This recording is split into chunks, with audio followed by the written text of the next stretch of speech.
Pemirsa Hidup Sehat, penyakit gagal ginjal sempat ramai menjadi sorotan di media sosial. Masifnya pemberitaan seputar kesehatan ginjal ini semakin menyadarkan kita akan pentingnya menjaga kesehatan tubuh dengan selalu memperhatikan jenis makanan atau minuman yang kita konsumsi. Istirahat yang cukup juga pandai mengelola stres. Nah, selain menjaga pola hidup, sebaiknya juga melakukan pemeriksaan kesehatan secara berkala ke rumah sakit. Misalnya dengan melakukan medical check-up. Dan sebelum menjalani pemeriksaan kesehatan menyeluruh ini, pasien diharuskan berpuasa selama 8 hingga 12 jam lamanya. Pemirsa, seperti apa tahapan pemeriksaan dalam medical check-up? Saksikan di Hidup Sehat bersama Dr. Eccles berikut ini. Halo Mbak, saya mau medical check-up. Boleh, silakan. Oke, ya selamat pagi Indonesia. Berjumpa lagi di program kesayangan kita yaitu Hidup Sehat bersama Dr. Eccles. Ingat, jadi wajib saksikan episode ini sampai selesai untuk mendapatkan informasi kesehatan yang bermanfaat dan tentu saja terpercaya untuk Anda. Nah, di kali ini saya sudah bersama dengan teman saya nih, Nando. Halo, saya Fernando Wenur, Mr. Global Indonesia 2024. Oke, kita sudah berada di Eka Hospital Bekasi nih. Sudah janjian nih, kita mau general check up ya? Yes, karena pastinya, ternyata Dok. penting banget ya. Penting banget, Dok. Dan Nando, saya juga sudah janjian nih sama teman saya nih, Dokter Rin. Ini nih, Dokter Rini. Halo, selamat dokter. pagi dok. Yes, Selamat halo, pagi. selamat pagi, selamat Selamat datang pagi, di Eka Hospital Bekasi. Baik. Oke, dokter, kita sama-sama pemirsa juga di rumah ini mengenai general check up. Nah, Baik. apa sih general check up itu, Dok? General check-up itu kita itu screening pemeriksaan untuk tetap menjaga kesehatan kita biar tetap prima. Seperti itu dok. Supaya tetap prima ya? Iya. Gitu ya. Itu berapa lama sekali disarankan? Biasa setahun sekali dokter. Setahun sekali. Semua umur kah atau gimana? Bisa untuk semua umur, tapi memang diutamakan untuk di atas 40 tahun. Jadi kalau untuk pemirsa di atas 40 tahun, sebaiknya untuk pemeriksaan annually, jadi setahun sekali untuk pemeriksaan khususnya jantung, kemudian kanker, kemudian juga untuk penyakit metabolik lainnya, seperti itu dok. Oke. Nah, Nando umur berapa nih? Aku 27, Dok. Oh, Oke. beda 2 tahun nih sama saya nih. Berarti kalau umur-umur segitu tetap melakukan ya? Iya, jadi orang sehat dan orang sakit gitu kita tetap lakukan medical check-up. Medical check up. Nah, ini yang perlu diperhatikan oleh pemirsa di rumah bahwa tidak perlu sakit dulu. Betul. Baru melakukan medical check up ya? Betul, Orang Dok. sehat pun bisa melakukan medical check up ya? Betul, betul. Setuju ya? Ya, setuju. Oke, dokter.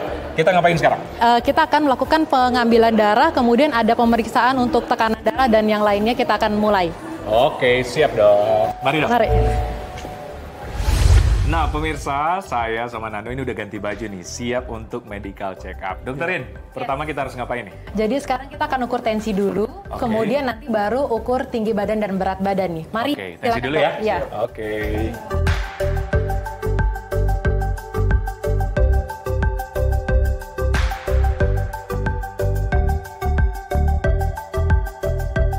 Oke. Dan hasil saya gimana nih? Untuk tensinya hasilnya 121 per 69, nadinya 59, saturasi 97, bagus ya Mas Oke, ya? bagus ya. Cuma Bagus. diastolnya agak rendah dikit, tapi Iya. dalam keadaan normal ya. Normal. Tapi memang ini masyarakat juga ya udah tahu ya betapa pentingnya mengukur tekanan darah. Tapi memang seperti apa sih pentingnya ini dok? Jadi kalau untuk tensi, memang kita itu harus ukur untuk di awal, jadi kita tahu baseline-nya nih dok. Nah nanti kan ada beberapa macam pemeriksaan. Nah itu nanti kita akan evaluasi secara holistik. Nah ini untuk tahu resiko apakah ada tekanan darah tinggi atau tekanan darah rendah ataupun normal seperti itu. Benar. Apalagi di masa sekarang ya banyak sekali Iya. yang mengeluh hipertensi ya. Betul. Tapi kalau suka marah, hipertensi nggak? Nggak Bisa. ya? Bisa.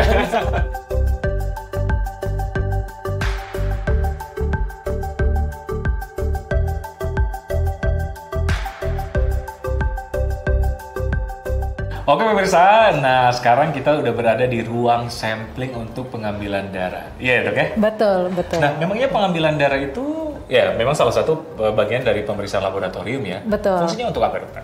Jadi kalau untuk pemeriksaan darah ini, kita juga untuk mengecek gula darah, kolesterol, kemudian juga asam urat, fungsi ginjal, fungsi liver, semua kita cekkan seperti itu. Oh, jadi secara general ya? Betul. Nando ada masalah ginjal atau masalah? Ya, puji Tuhan so far aman sih. Tapi aku penasaran aja kira-kira karena aku sering nge-gym dan menjalankan pola hidup yang sehat dan padat. Jadi kira-kira kolesterol sama makanan yang kita konsumsi itu gimana sih? Itu oke, doang oke, penasaran oke. itu. Iya benar. Masalah hati nggak ya?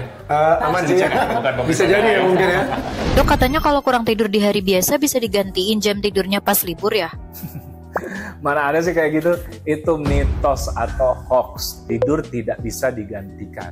Tidur itu merupakan kebutuhan bagi tubuh kayak kita makan dan minum dan harus setiap hari.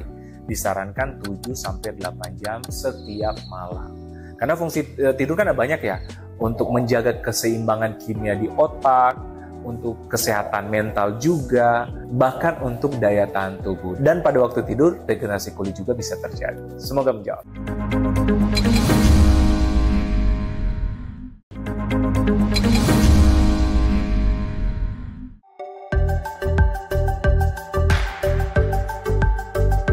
Oke, baik dok.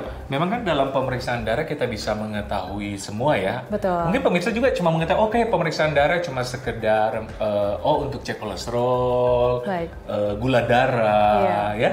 Tapi kan ada juga penyakit-penyakit tertentu nggak yang beresiko bisa dicek dengan pemeriksaan darah? Betul, misalkan untuk penyakit ginjal, kemudian juga untuk penyakit kanker, nah itu juga bisa dicek melalui sampel darah, seperti itu. Sampel darah, apalagi baru-baru ini kan banyak berita di luar sana tentang gagal ginjal dan sebagainya, sebenarnya bisa dicegah dengan pemeriksaan ini ya, medical check up ya? Betul, dengan deteksi dini kita juga bisa untuk menjaga untuk kesehatan kita gitu. Oke, setuju, memang ya medical check up salah satu fungsinya untuk screening ya. Betul. Tapi bisa menandakan apa ya, pemeriksaan lanjutan untuk ada kelainan-kelainan khusus atau penyakit-penyakit tertentu nggak dok? Bisa dok. Jadi kalau misalkan peningkatan laju endap darah itu kan kita menandakan adanya infeksi kronis, ataupun juga nanti kita akan lihat kalau misalkan SGOT, SGPT meningkat, mohon maaf nih ada perlemakan hati atau tidak, nanti kita akan tindak lanjut. Nanti seperti USG, USG lengkap itu bisa kita kolerasikan seperti itu. Kemudian juga untuk ureum kreatinin tinggi, nah itu kan kita bisa untuk melihat apakah dari fungsi ginjal atau penyaringan ginjal itu bagus atau tidak gitu. Kemudian juga untuk dari kolesterol, LED, kolesterol jahat, kemudian trigliserid itu meningkatkan resiko untuk jantung seperti itu, penyumbatan jantung. Oke. Jadi memang kan di medical check up ada patokan nilai normal ya. Betul. Dalam batas normal berarti dalam keadaan baik-baik saja. Betul. Tapi kalau keadaan meningkat, kayak tadi di ginjal ada ureum kreatinin, apalagi lagi heboh nih berita-berita sekarang tentang gagal ginjal ya. Betul. Itu bisa di screening lewat di situ ya. Betul. Hanya melalui darah aja kita bisa mengetahui banyak hal seperti itu. Ya kayak tadi SGOT, SGPT berarti di hati ya. Di hati. Oke. Betul. Nah, kalau yang mengenai sampai ke kanker, bisa ya ternyata? Bisa, ada tumor marker dok. Jadi seperti CA untuk general cancer, kemudian juga CA15-3 untuk tumor payudara, kemudian juga untuk prostat itu di PSA. Itu kita bisa hanya melalui darah saja, sampel bisa kita cekkan. Oke. Jadi semua ternyata bisa terdeteksi dengan pemeriksaan lewat darah tadi ya. Betul. Oke Dokter Eklas sama Nando nih kita siap ambil darah ya? Siap banget. Oke. Mari kita mulai ambil darah sebelah sini, silakan.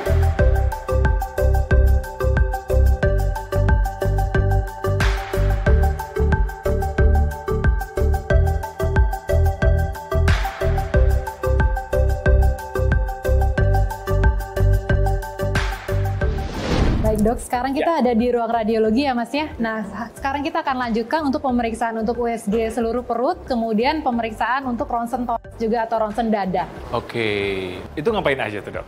Jadi dok, nanti untuk pemeriksaan USG itu kita akan melakukan pemeriksaan untuk seluruh perut. Jadi ada pemeriksaan liver, pemeriksaan ginjal, kemudian pemeriksaan yang lainnya di seluruh perut itu. Kemudian untuk yang ronsen toraks itu akan ada pemeriksaan untuk paru, seperti itu. Oke.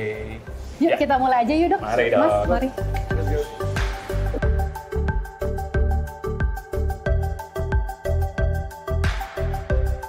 Oke pemirsa, sekarang saya sudah berada di ruang USG bersama dengan Dr. Dian, spesialis radiologi. Oke dokter, kita akan melakukan apa nih dokter? Kita akan melakukan USG abdomen ya dok ya? Iya, USG abdomen ya. Nah mungkin pemirsa juga pengen tahu di rumah, apa sih yang diperiksa di USG abdomen ini? Apakah kayak waktu periksa kandungan atau gimana nih dokter? Silakan. Iya, alatnya mungkin sama ya dok ya. Tapi di sini kita mau memeriksa organ-organ intraabdominal, terutama organ-organ yang padat. Oh, yang padat.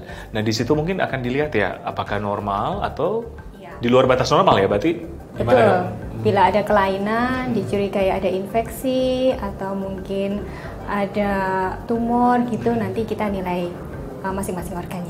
Oke. Dan ini pemeriksaan USG lebih akurat ya, lebih terdeteksi ya dengan teknologi sekarang ini ya dok ya? Iya, untuk screening dok ya. Untuk screening ya? Iya betul.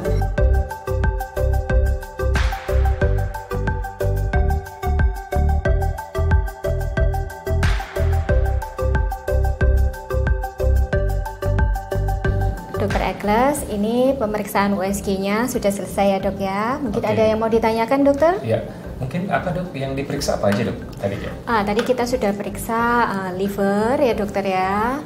Sudah kita ukur juga, kemudian kita periksa kantung empedu, pankreas, limpa juga sudah kita periksa, kedua ginjal kanan dan kiri, kemudian pembuluh darah besar ya di perut, kemudian kandung kemih, dan juga untuk pria kita juga periksa prostat. Oke, ini lengkap ya? Sudah lengkap dokter ya. Berarti memang dokter kelihatan ya di monitor USG ya, kelainan, misalnya ada kelainan di organ tertentu. Iya, akan kelihatan. Pertama kita ukur, kemudian kita juga lihat ekogenitasnya atau densitasnya ya dok ya. Kalau misalnya terlihat tidak normal pada USG, nanti kita rujuk lagi ke dokter pengirimnya dok. Kalau memang diperlukan modalitas yang lebih advance, nanti kita sarankan juga. Baik dok, terima kasih ya. Sama-sama dokter.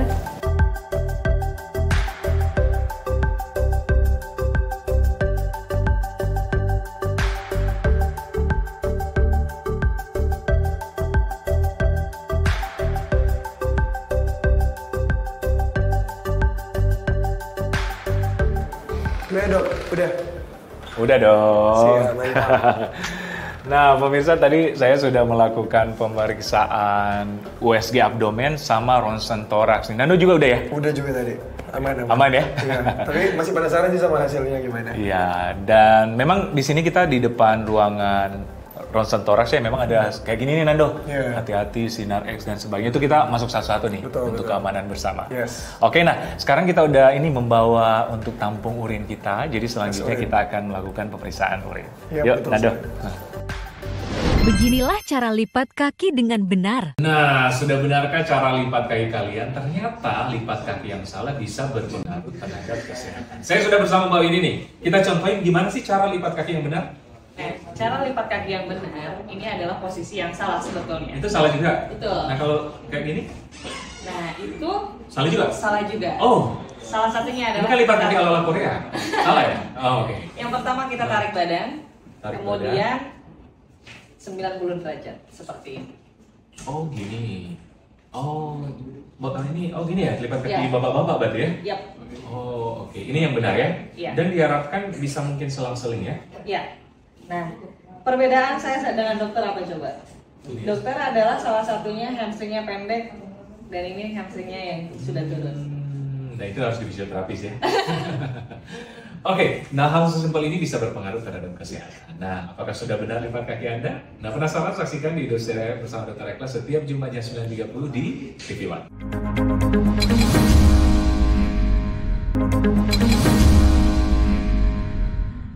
Oke pemirsa, sekarang lanjut lagi pemeriksaan EKG ya Sus ya. Tadi setelah kita makan si perut, sekarang lanjutin pemeriksaan selanjutnya yaitu EKG.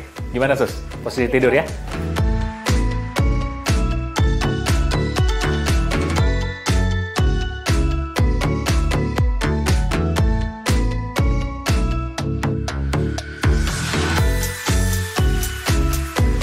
Dok, sudah selesai ya untuk pemeriksaan rekam jantung. Ya. Yuk, mari kita ke pemeriksaan selanjutnya ke treadmill. Mari dok. Oh, oke. Ya, untuk Baik, hasil Dok. ini akan dibacakan Ya. dokter jantung kita ya. Ya. Baik, silakan. Kasih Sus ya.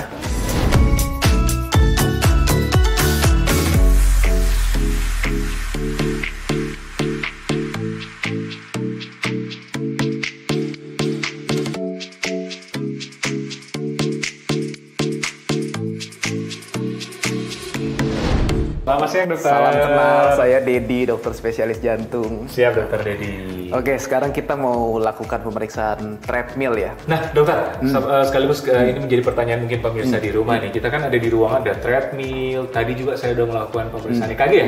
Iya. Dan ini sekarang udah pakai alat-alat kayak gini nih. Nah pemirsa di rumah pengen tahu nih untuk apa sih ini dok? Tes treadmill ini ya? Iya. Oke, jadi tes treadmill ini utamanya untuk mengetahui apakah ada sumbatan di pembuluh darah jantung gitu. Jadi kalau misalnya dari EKG ya yang tadi Dr. Ekles sudah lakukan, itu dilakukan pada saat istirahat. Nah, seringkali sumbatan di pembuluh darah jantung ya kalau ada sumbatan di pembuluh darah jantung, EKG yang dilakukan pada saat istirahat itu hasilnya masih normal gitu. Jadi kalau misalnya kita berolahraga ya, nanti dengan tes treadmill ini kan berolahraga, itu kadang-kadang baru muncul kelainan tuh. Jadi kalau pas berolahraga dia baru muncul kelainan pada EKG-nya. Jadi tes treadmill ini Dr. Eccles diperiksa EKG ya secara terus-menerus, kita bisa lihat di monitor sambil berolahraga. Nanti ketika sudah mencapai titik olahraga tertentu ya, sampai capek gitu, kalau misalnya seandainya ada penyumbatan pembuluh darah jantung, nanti akan muncul kelainan pada EKG-nya. Ya, betul. Oke dok, kita mulai dok. Oke, pertama kita mulai dari pemanasan ya. Oke, jalan seperti biasa. Ini biasanya berapa lama ya dok? Jadi nanti ini untuk mengetahui adanya sumbatan di pembuluh darah jantung, kita harus mencapai 85% dari detak jantung maksimal. Rumusnya detak jantung maksimal itu 220 dikurang usia. Nah, tapi selain untuk mengetahui apakah ada penyumbatan pembuluh darah jantung atau tidak, tes treadmill ini bisa juga untuk mengetahui tingkat kebugaran fisik. Apakah kebugaran fisik seseorang itu rata-rata, di atas rata-rata, atau di bawah rata-rata menurut usia gitu. Nah, untuk menilai kebugaran fisik itu ya, jadi kita walaupun sudah mencapai 85%, tetap kita lanjutkan saja sampai Dr. Eccles nggak mampu lagi, jadi sampai kemampuan maksimal. Oh gitu. Gitu.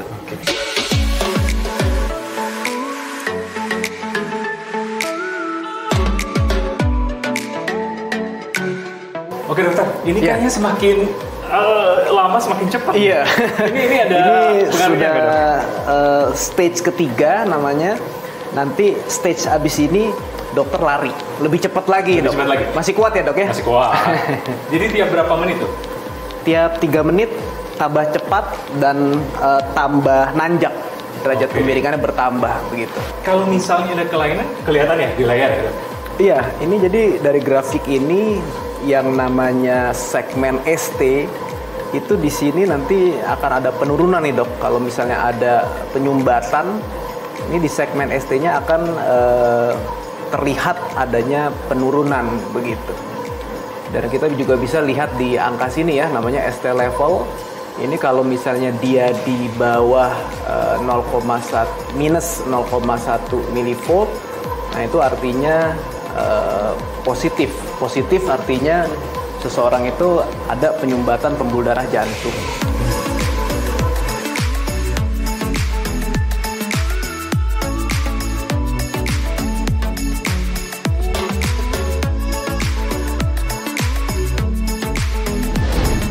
Dok, kita sudah selesai untuk pemeriksaan rekam jantung dan treadmill. Kita ke pemeriksaan fisik selanjutnya dok. Mari dok. Baik dok.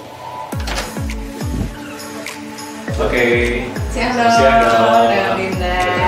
Ya, dok. Hari ini langsung ya? boleh sekarang kita pesan dia dok ya.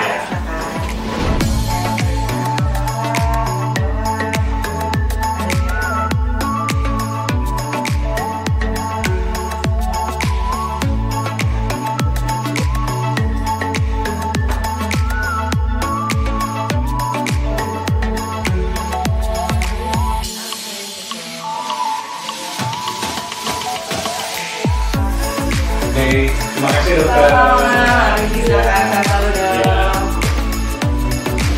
Oke pemirsa, nah selanjutnya Pak Dr. Eccles akan melakukan pemeriksaan mata. Ya jadi nanti mungkin ada 2 jenis pemeriksaan dari jarak pandangnya sama buta warna. Oke sus, kita mulai.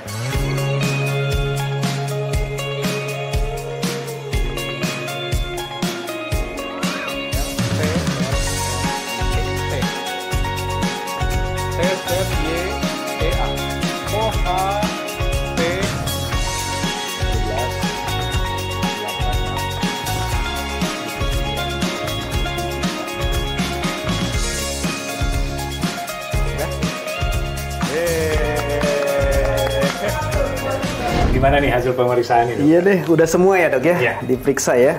Nilai kolesterol dokter tuh bagus banget selama ini, jaga makan ya dok ya? Olahraga sih, olahraga ya? Dan jaga makan. Iya. Itu lifestyle yang baik, makanan yang baik, olahraga juga penting banget ya. Jadi kalau misalnya pola hidup kita sehat, itu tercermin dari hasil-hasil lab ini gitu. Baik, setuju banget. Iya deh, setuju banget. Dok. Nah kalau misalnya setiap 3 bulan kita periksa ya, padahal kita sudah jaga makan, tapi kolesterolnya tinggi terus, ya mau nggak mau harus minum obat dok. Iya, harus dengan terapi ya. Iya. Dan semakin tinggi usia, semakin kita harus check up lebih cepat ya dok? Tentunya. Jadi semakin bertambah usia kita, ya semakin beresiko untuk mengalami penyakit-penyakit gitu. Penyakit tertentu ya. Iya. Setuju banget. Dan bersyukur banget berarti Pak Dokter Ekles dalam keadaan sehat ya. Oke dokter, terima kasih banyak. Ya, sampai jumpa lagi di pemeriksaan medical check-up selanjutnya. Sama-sama. Makasih dokter. Oke. Oke pemirsa, kita sudah selesai melakukan general check-up atau medical check-up ya kali ini ya dokter ya. Tadi kita udah baca hasil juga ya Nanda ya? Iya sudah. Ya everything going well. Aman. Walaupun lumayan deg-degan ya sama hasilnya ya dok ya? Hasilnya. Ya. Nah dokter terakhir nih bagi pemirsa di rumah, tips bagi masyarakat mengenai medical check-up atau general check-up ini. Baik, untuk pemirsa lebih baik memang kita itu mencegah daripada mengobati. Nah, makanya disarankan untuk pemirsa yang usianya di atas 18 tahun, terutama di atas 40 tahun, mudah-mudahan bisa medical check-up itu setahun sekali, teman-teman. Jadi untuk pemirsa itu jadi lebih baik mencegah, jadi kita tahu screening awalnya ya dok ya, gitu. Seperti itu. Iya, karena dengan lewat pemeriksaan general check atau medical check-up tadi, kita bisa mencegah. Betul. Dan melihat mana yang nilai di luar batas normal. Nah itu yang perlu kita terapi ya. Betul. Oke, terima kasih dokter. Terima kasih waktunya, dokter. Informasinya. Nando terima kasih juga udah menemani saya di check up kali ini. Siap. Oke pemirsa, tidak terasa setengah jam kita udah bersama Anda di episode kali ini. Semoga apa yang kami sajikan bermanfaat untuk Anda. Tetap saksikan Hidup Sehat bersama Dr. Ekles setiap Jumat jam 9.30 untuk mendapatkan informasi kesehatan yang bermanfaat dan tentu saja terpercaya untuk Anda. Hanya di TV One. Kami sangat mengerti bahwa di antara Anda mempunyai problem ini, seperti kulit tidak kenyal, kulit tidak lembab, kulit tidak halus, bahkan sangat kusam. Jangan khawatir, Ekles Clinic sangat mengerti itu. Ini dia trendsetter perawatan kulit 2024, yaitu Ekles Chewy Skin. 4 keuntungan dalam 1 kali treatment. Membuat wajah kamu kenyal, lembab, halus, dan instant glowing dalam sekali treatment.